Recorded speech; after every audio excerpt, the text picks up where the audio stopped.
No warning came before it happened, no prophecy, no signal, no final message written in the stars, because the meeting of the Deathworld Council was never meant to be known, never meant to be heard, and never meant to be interrupted.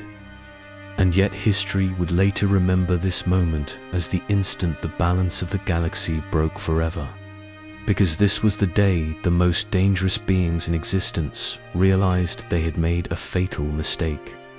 The day secrecy failed, the day fear changed sides, and the day humans showed up. If you are watching this right now, stay until the end. Because what you are about to hear is not just a sci-fi story, it is a warning.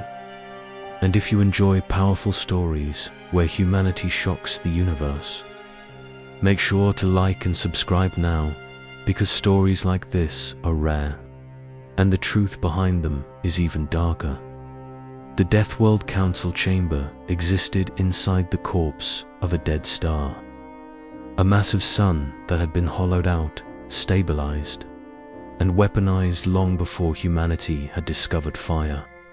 Chosen not for symbolism, but for efficiency, because nothing living could survive there without permission, and nothing could enter without being detected, or so the council believed.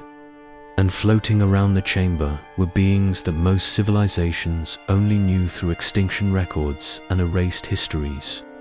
Species born on planets where gravity crushed skeletons into dense frames of muscle and bone, where the air burned lungs like acid, where predators hunted day and night, and where peace was a myth invented by weaker worlds. And these beings were not heroes or guardians. They were survivors, conquerors, and executioners, united by one rule that governed the council above all others. Survival of the galaxy outweighed survival of any single species, no matter the cost.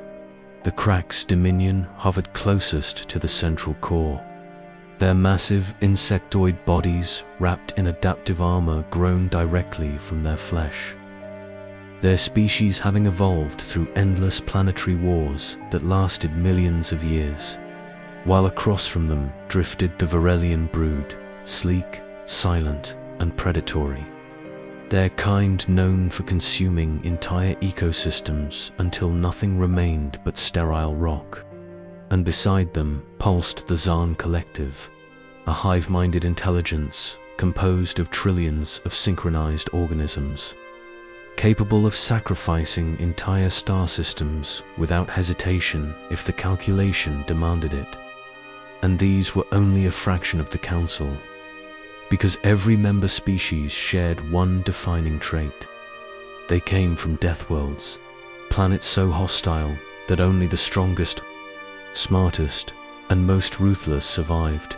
And today, for the first time in over 10,000 cycles, the council had been summoned in full. The reason was projected into the center of the chamber, a vast region of space rendered in cold, lifeless holograms. Where stars blinked out one by one, civilizations vanished without distress calls, and trade routes ended in absolute silence. And the name attached to this horror was spoken only once, because it did not need repeating: the Devourer. An ancient force older than most recorded species, something that did not conquer or negotiate, but erased, something that consumed energy, matter, and even information itself, leaving behind a void so complete that not even radiation remained. And according to the Council's calculations, it was moving steadily toward the heart of inhabited space. There was no panic in the chamber, because panic was a luxury for weaker species. Instead, there was only calculation, probability, and cold efficiency. And the solution was reached quickly, because the Council had solved extinction events before. And the logic never changed: slow the threat, weaken it, and strike when survival is mathematically optimal. And to slow the Devourer, they needed bait, something large, populated, technologically active and expendable, and as star maps shifted and projections refined, one region began to glow brighter than the rest. Human space, Earth and its expanding colonies. A civilization young, emotional, divided, and dangerously naive, and the Council's assessment was ruthless but simple. Humans would fight, humans would resist. Humans would die in massive numbers, and in doing so, they would buy the Council enough time to deploy weapons that might actually stop the Devour. There was no debate about morality, because morality did not exist in the Council chamber. Only survival curves and acceptable loss ratios. And when the classification file for Earth appeared, labeled Class 12 Deathworld, several Council members emitted signals of amusement, because Earth was dangerous, yes, but not extreme by their standards. Its gravity tolerable, its atmosphere breathable, its predators inefficient, and its dominant species fragile, short-lived and emotionally compromised. Humans fought among themselves, polluted their own world, and relied on cooperation and empathy instead of dominance and control. Traits that the Council had long ago learned to associate with weakness, and so the decision was unanimous. Earth would become the buffer, humanity would become the shield, and the Devourer would be guided toward them without warning. The decision was logged, sealed, and moments away from execution. When the impossible happened, the chamber's ancient warning systems activated all at once, flooding the Dead Star with alarms that had not been heard since the Council's founding. And for the first time in recorded memory, the Deathworld Council froze, because the alarms were not detecting an attack, they were detecting an arrival. A single vessel emerging from folded space inside the chamber's defensive perimeter, something no known technology should have been capable of achieving. And as the ship stabilized, small, angular, and unmistakably human in design, disbelief rippled through the Council like a gravitational shockwave, because humans were not supposed to know this place existed. Humans were not supposed to have this level of technology, and humans were certainly not supposed to appear uninvited in the most secure location in the galaxy before any weapons could charge, before any defenses could activate. A calm, clear human voice echoed through the chamber, stripped of fear, stripped of emotion, and filled only with certainty, stating that the meeting was no longer secret, that the Council's plan was already known, and that humanity had come not to beg, but to speak. And when the hologram of the human representative formed in the center of the chamber, standing unarmed, unarmored, and completely unafraid before beings that had wiped out entire species, mockery and outrage erupted instantly, because to the Council, this was arrogance bordering on suicide, a fragile Deathworld species daring to confront predators born from true hell worlds. But the human did not react, did not flinch, and did not raise their voice, because they had not come to argue. They had come to reveal the truth, and with a single command, the human replaced the Council's projections with data that should not have existed. Classified battle records, deep space engagements, experimental weapons tests, casualty reports in the millions, and simulations proving something that sent an unfamiliar sensation through the chamber: fear. Because the data showed that humanity had encountered the Devourer long before the Council even confirmed its presence. That humans had fought it alone, had lost worlds to it, had bled against it, and had learned from every defeat, adapting faster than any species the Council had ever studied. And when the human finally spoke again, explaining that the Devourer was not advancing but retreating, that it was not hunting randomly but fleeing from human expansion. The truth settled over the chamber like the collapse of a star, because the species they had planned to sacrifice was not expendable, not weak and not ignorant. It was dangerous in a way the Council had failed to understand. And as the human concluded by stating calmly that the age of secret extermination decisions was over, because humans were watching now, the Deathworld Council realized too late that Earth was never the bait, humanity was never the shield, and the galaxy's most terrifying predators had just discovered the most dangerous force in existence was the one they underestimated. Asterisk. Silence filled the Deathworld Council chamber after the humans' final words. Not the calm silence of agreement or understanding, but the heavy, suffocating silence that comes when predators realize they may no longer be at the top of the food chain. And for beings who had evolved through endless violence, this feeling was unfamiliar and deeply unsettling, because fear had always belonged to others, to weaker species, to civilizations that begged and pleaded before extinction. Yet now fear lingered among the council members as they studied the human data still glowing in the air. Data that should not have existed. Records of wars never declared, battles never reported, and victories never claimed.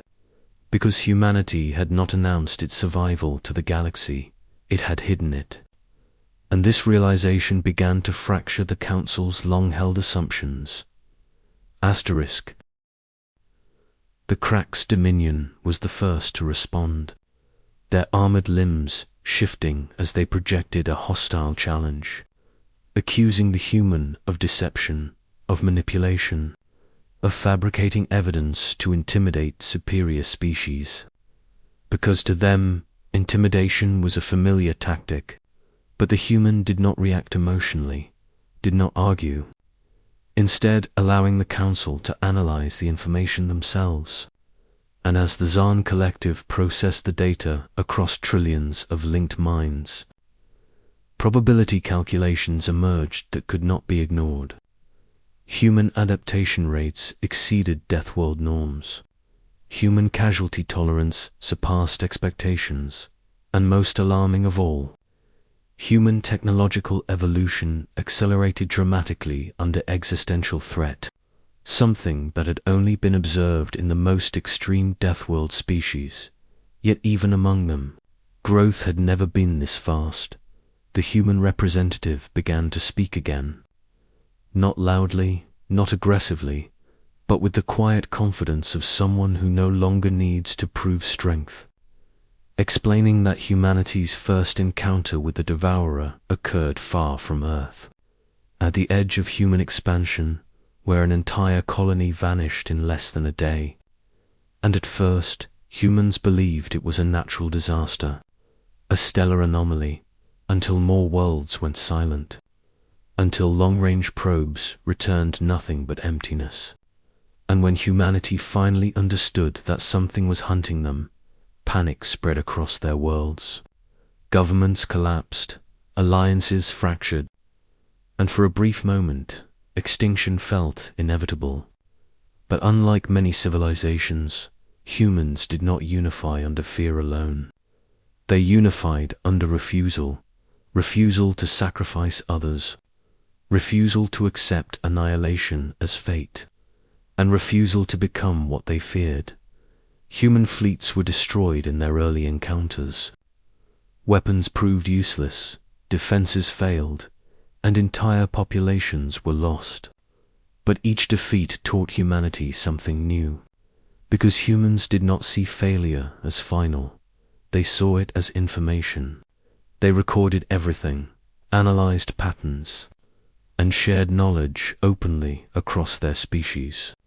And where Deathworld species relied on dominance and brute force, humans relied on iteration, experimentation, and cooperation, developing technologies that were inefficient at first, unstable and dangerous even to themselves.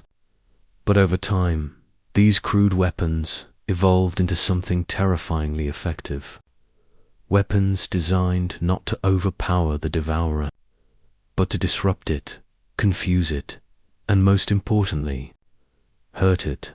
The Council watched in disbelief as simulations showed human forces deliberately engaging the devourer in controlled environments, sacrificing ships not as bait but as probes, learning how the entity reacted to energy fluctuations, spatial distortions, and coordinated attacks from multiple vectors. And what shocked the Council most was not the losses, but the persistence. Because humans did not retreat after catastrophic defeat. They returned stronger, smarter, and more prepared, adapting faster than the devourer could fully adjust, turning what should have been a one-sided extinction into a prolonged and costly hunt. And it was here that the Council began to understand a fundamental difference between humans and themselves. Deathworld species survived by becoming perfect predators within a fixed environment, but humans survived by changing the environment itself as the human continued, explaining that the devourer had eventually altered its movement patterns, avoiding human-controlled regions, redirecting itself toward less resistant civilizations. The Council felt the weight of guilt press against their cold logic, because their plan had unknowingly aligned with the devourer's survival instinct. Sacrificing humanity would not have slowed the threat. It would have removed the one force actively pushing it back. And this realization struck the Council harder than any weapon, because, for the first time, their efficiency-driven logic had failed. And it failed because it underestimated something they could not quantify. Human determination, the Varelian brood. Predators who had consumed countless worlds questioned the human directly, asking why humanity had not warned the galaxy earlier, why they had not sought alliances or demanded support. And the humans' answer was simple and devastating. Humanity did try, but their warnings were ignored, dismissed as exaggerated fear from a young and unstable species. And when their colonies fell, no Deathworld fleets arrived to help. No Council representatives reached out. And so humanity learned another lesson. Survival would not come from approval. It would come from preparation. And from that moment forward, humans stopped asking permission to exist. The human described how secrecy became humanity's shield, how they concealed their true capabilities, masked their victories, and allowed the galaxy to continue believing they were fragile and divided, because underestimation was safer than recognition. And as the Council absorbed this, a chilling thought emerged.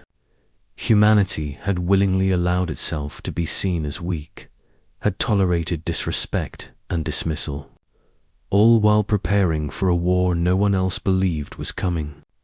And now, standing in the heart of the Deathworld Council, that preparation was finally visible. The Council began to fracture internally, disagreements erupting where unity once existed. Some members arguing that humanity should be eliminated before it grew too powerful. Others recognizing that such an attempt would likely provoke a conflict they could not win, because the data showed that human fleets were not optimized for conquest. They were optimized for resistance, defense, and escalation under pressure, meaning that any attack on Earth would not result in surrender, but in rapid militarization beyond anything the Council had anticipated. And as calculations updated in real time, one terrifying conclusion became unavoidable. A united Deathworld assault on humanity could trigger a galaxy-wide war that weakened everyone, leaving the Devourer free to finish what it started. The human representative did not threaten the Council, did not boast, but made one final clarification. Humanity did not seek domination, did not want to replace the Council, and did not desire control over the galaxy. but they would not allow themselves or others to be used as expendable shields again. And if forced, humanity would fight with everything it had, not out of hatred, but out of responsibility.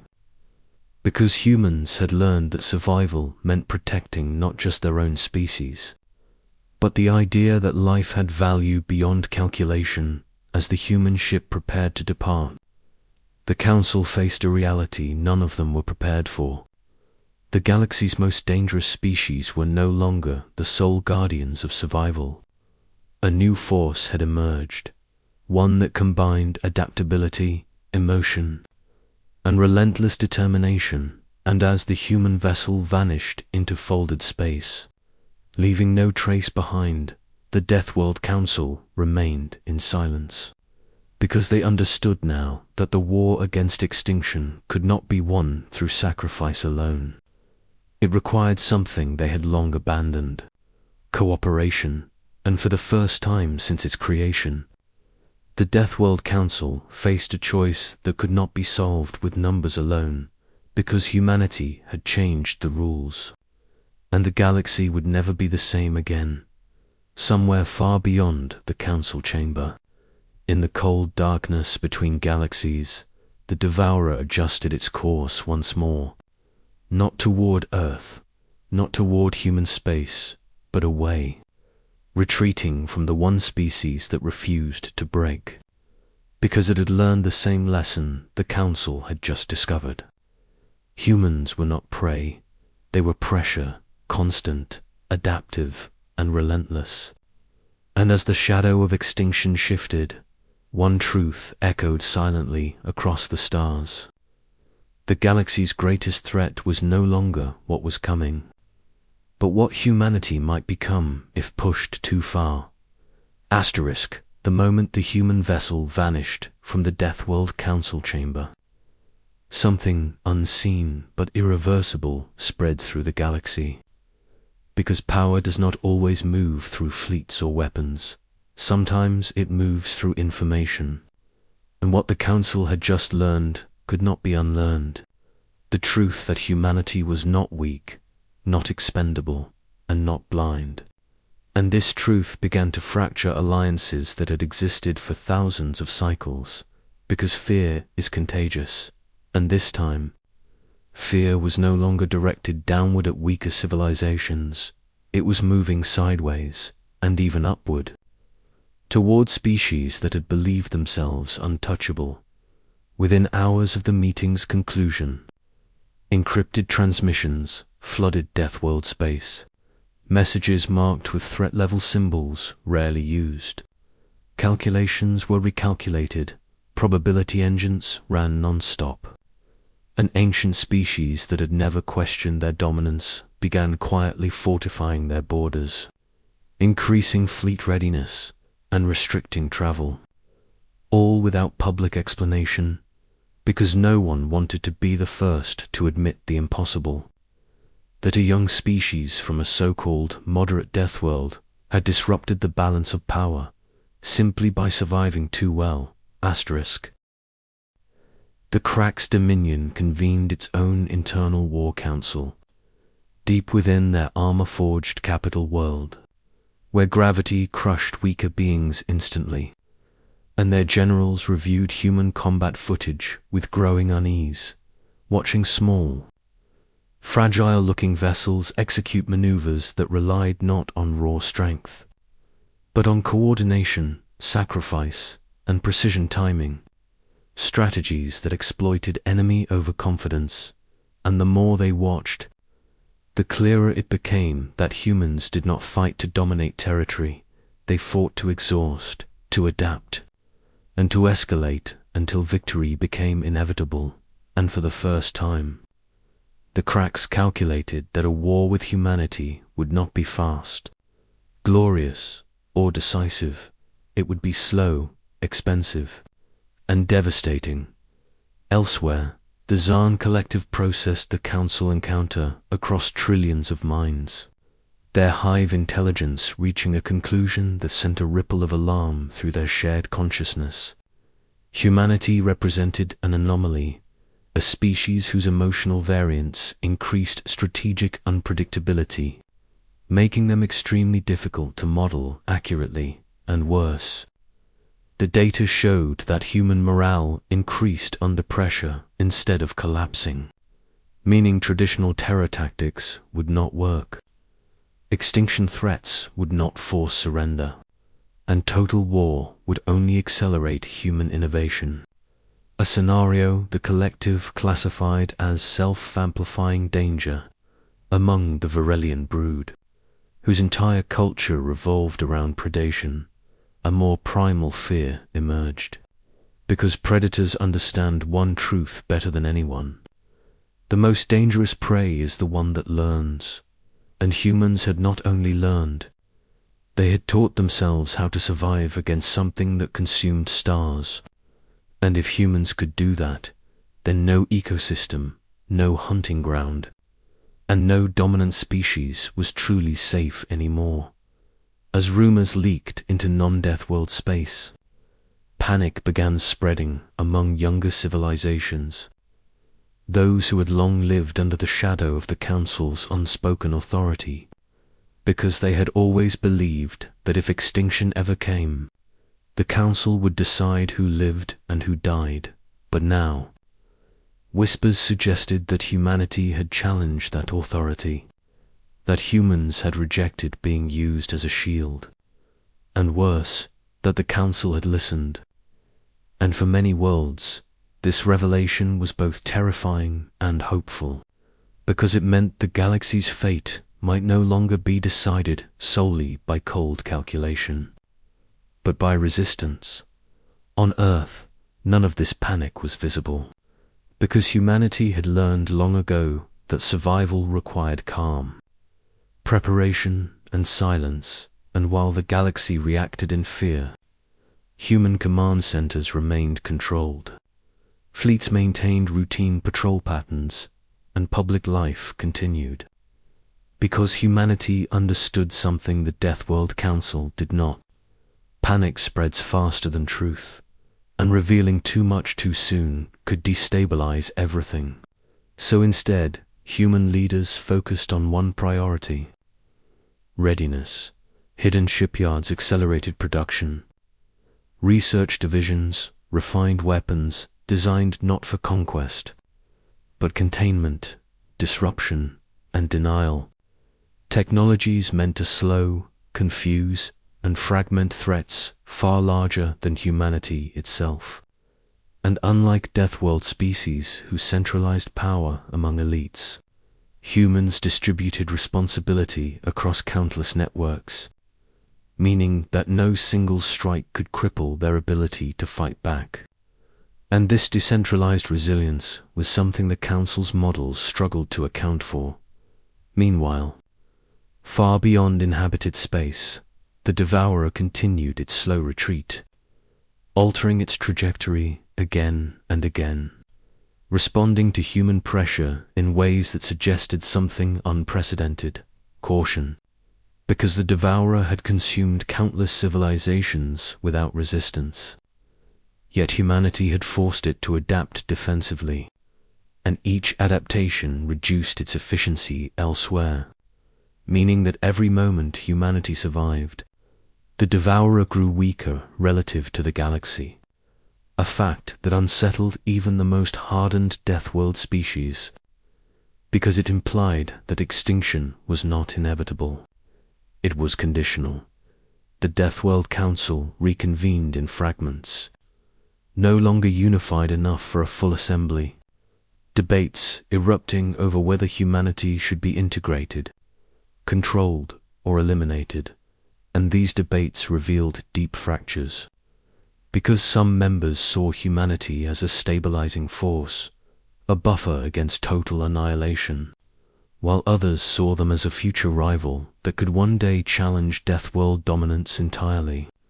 And this internal conflict paralyzed the Council at the worst possible time, because the Devourer was still out there, and the galaxy could not afford division as days passed.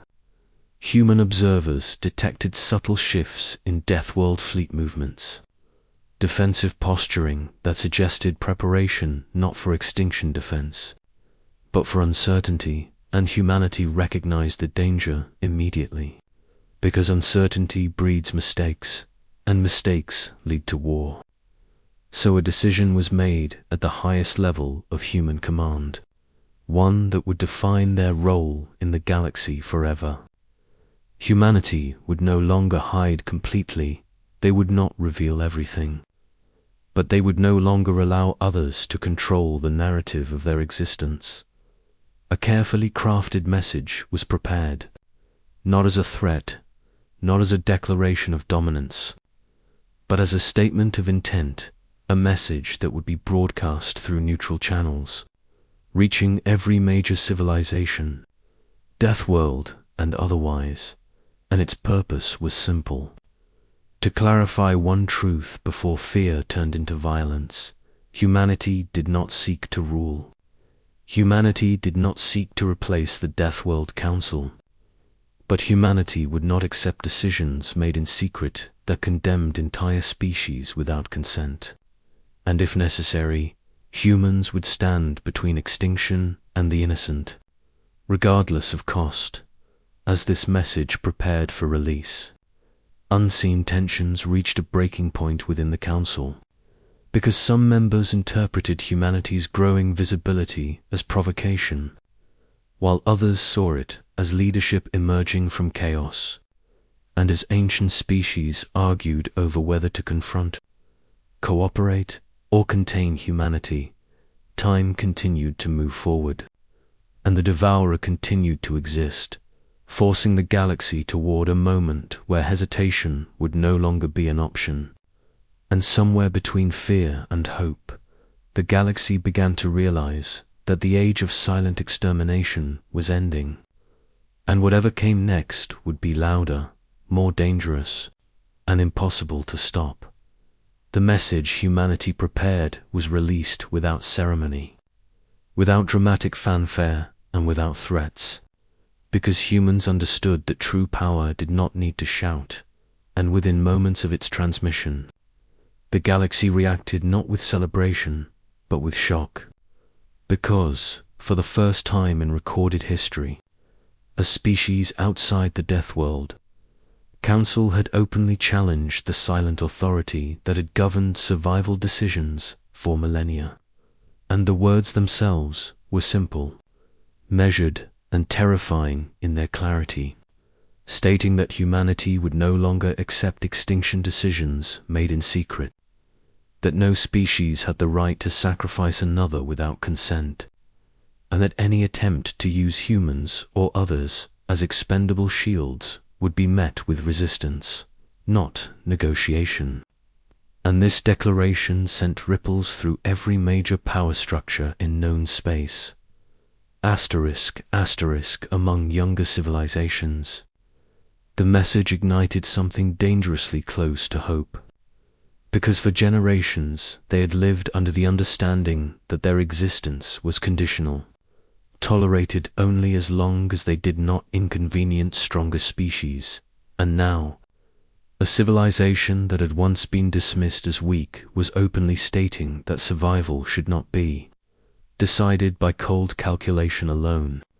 And while many feared retaliation from the Deathworld Council, others quietly began reinforcing their defenses, reaching out to human diplomats, and preparing contingency plans for a future where alliances might finally matter inside Deathworld territory.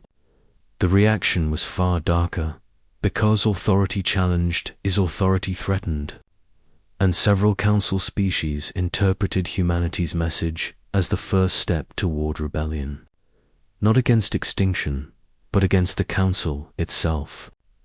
And among these factions, secret preparations began for what they considered a necessary preemptive strike, reasoning that eliminating humanity early would restore balance and prevent future instability. But this logic failed to account for one critical factor. Humanity had already anticipated it.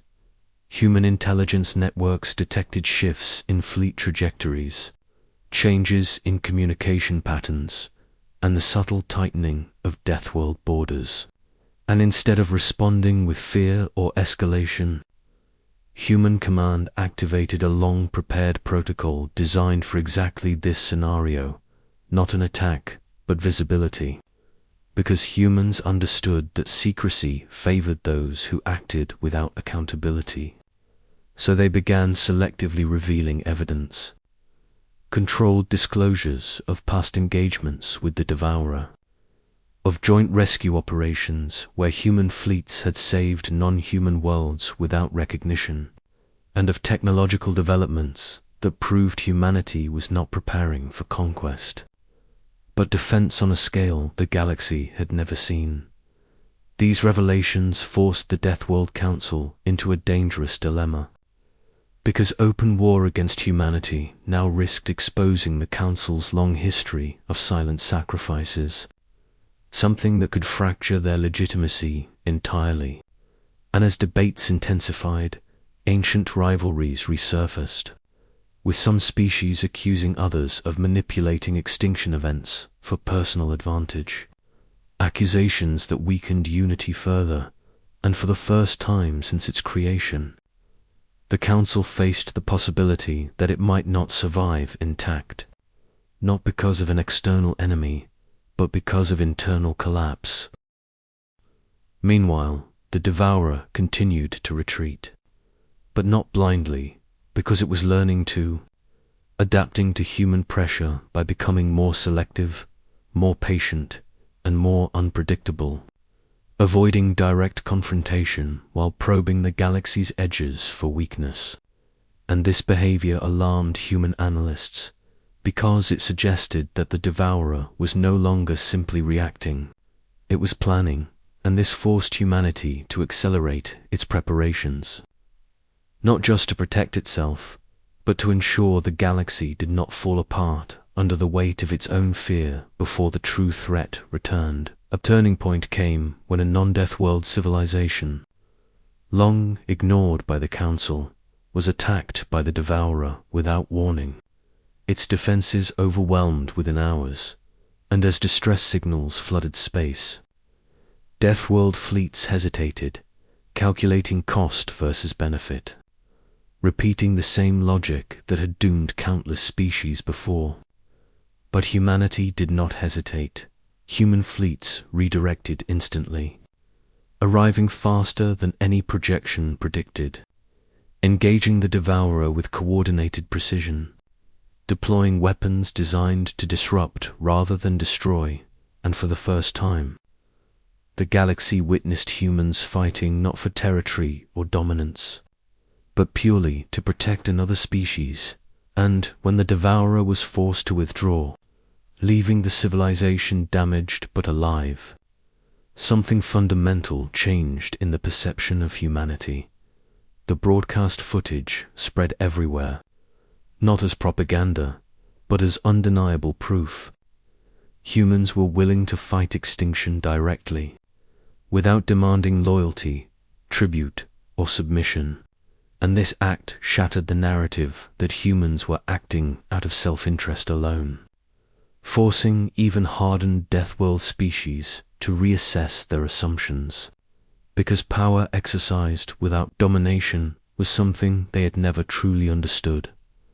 The Deathworld Council attempted to reassert control, issuing statements framing humanity's actions as reckless, accusing them of destabilizing the galaxy and provoking greater danger. But these words rang hollow now, because the Council had hesitated while humans acted. And this contrast was impossible to ignore, and as more civilizations began openly aligning with humanity, not through treaties, but through shared defense initiatives, the balance of power shifted further, not through conquest, but through trust. Within the Council, a final fracture occurred, with several member species withdrawing entirely, refusing to be part of decisions that no longer reflected the galaxy's reality. And this withdrawal marked the end of the Council as a singular authority, because without unity, its power was symbolic at best, And as this ancient institution weakened, humanity faced a responsibility it had never sought but could no longer avoid. Leadership, not through command, but through example. Human leaders understood the danger of this moment, because leadership attracts both allies and enemies, and they moved carefully, emphasizing cooperation, transparency, and shared survival, while quietly ensuring that humanity remained prepared for the worst. Because despite all progress, one truth remained unchanged. The devourer was still out there, and it would return stronger, smarter, and angrier than before, and when it did, the galaxy would either stand together or fall separately as preparations continued. Human analysts uncovered something deeply unsettling. Fragments of ancient data suggesting that the devourer had not always been a single entity, but a consequence possibly created or awakened by actions taken long ago by Deathworld species themselves. A failed attempt at absolute control that spiraled beyond containment. And this revelation threatened to ignite a new wave of fear, because it implied that extinction was not an external accident, but a legacy of arrogance. And humanity now stood at the center of a galaxy, forced to confront its own past mistakes. The stage was set for a final reckoning, not just between humanity and the devourer, but between the old way of survival through sacrifice and a new way built on resistance and shared responsibility. And as fleets mobilized, alliances solidified, and ancient powers weakened, the galaxy held its breath, because one question now overshadowed all others. When extinction returns, will humanity's way be enough? Or will the universe prove that even hope can be consumed? And somewhere in the void, the devourer turned once more, sensing that the next encounter would not be a hunt, but a war that would decide the fate of everything. The galaxy did not announce the beginning of the final phase, because the end of everything never arrives with ceremony. It arrives with silence, with systems going dark, with signals that stop mid-sentence, and with fear spreading faster than any fleet ever could. And as reports confirmed that the devourer had changed course once again, no longer retreating, no longer probing, but accelerating directly toward the densest regions of inhabited space. Every civilization understood the truth at the same time. There would be no more delays, no more calculations, and no more secret meetings. Extinction was coming openly now, and whatever stood in its path would either stop it together or be erased alone. Human command activated its highest level protocol, a plan that had existed only as theory until now, one designed not to destroy the devourer outright, because complete destruction was never guaranteed, but to contain it, weaken it, and force it into a state where it could no longer threaten the galaxy.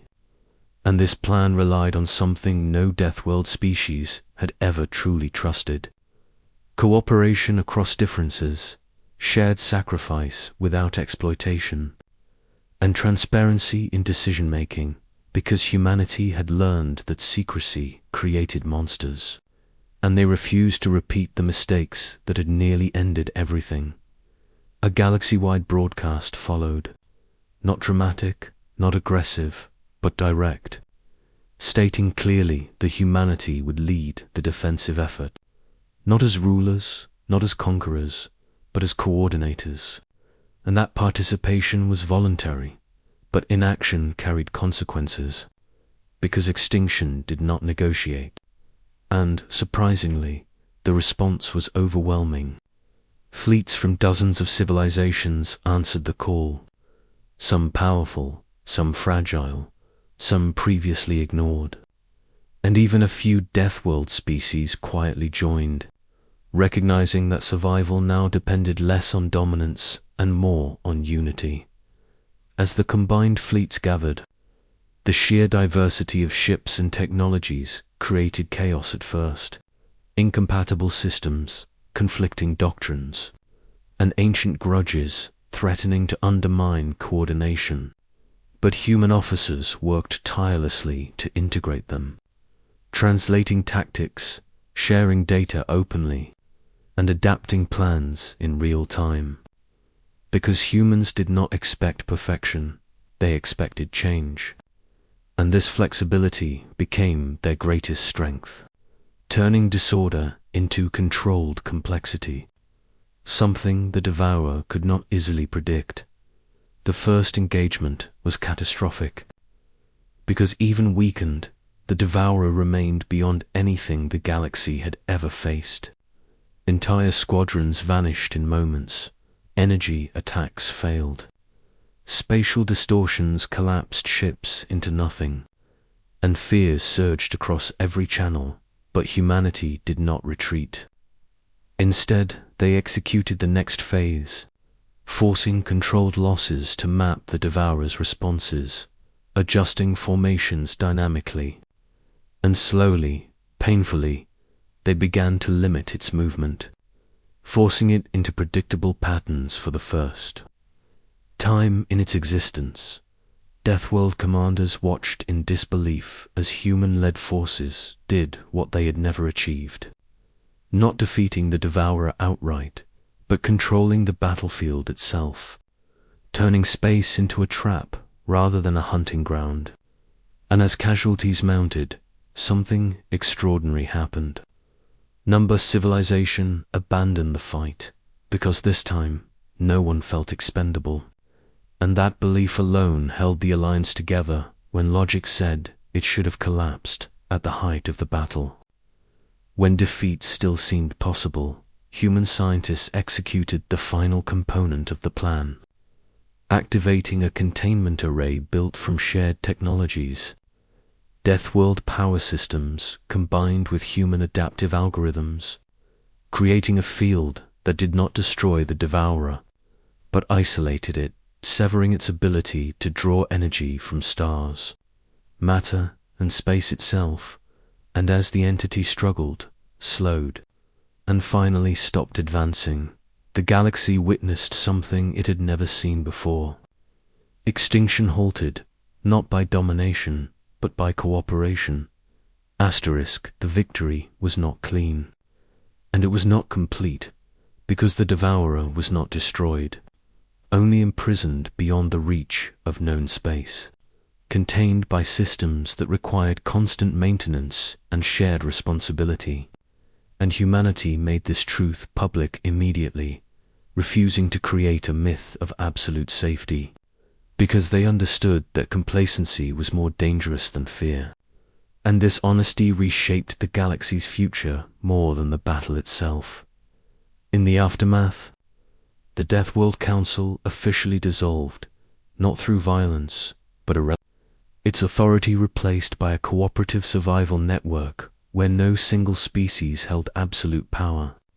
And while some Deathworld species resisted this change, most accepted it because they had seen the alternative: extinction without consent. And they had seen that humanity's way, though imperfect, had worked. Earth did not become the capital of the galaxy. Humanity did not claim dominion, and no empire was built, because humans chose restraint over control, understanding that power without trust would only recreate the conditions that birthed the Devourer in the first place. And instead, humanity became something far more dangerous and far more respected, the standard by which survival decisions were judged. Centuries later, historians would struggle to describe what made humans different, some citing adaptability, others emotion, others stubborn refusal to surrender. But those who understood the truth knew it was simpler than that. Humans did not see survival as a privilege earned through strength. They saw it as a responsibility shared by all. And that belief changed the universe forever. The galaxy did not remember the Devourer as the greatest threat it had ever faced. It remembered the moment humanity refused to let fear decide who deserved to live. And in that refusal, extinction lost its power. Not because it was destroyed, but because it was finally challenged by a species willing to stand between the darkness and everyone else, no matter the cost. And somewhere beyond the stars, contained but not forgotten, the devourer remained silent, no longer hunting, no longer consuming, waiting, because even it had learned a final truth. The universe was no longer ruled by the strongest predator. It was protected by the species that refused to become one.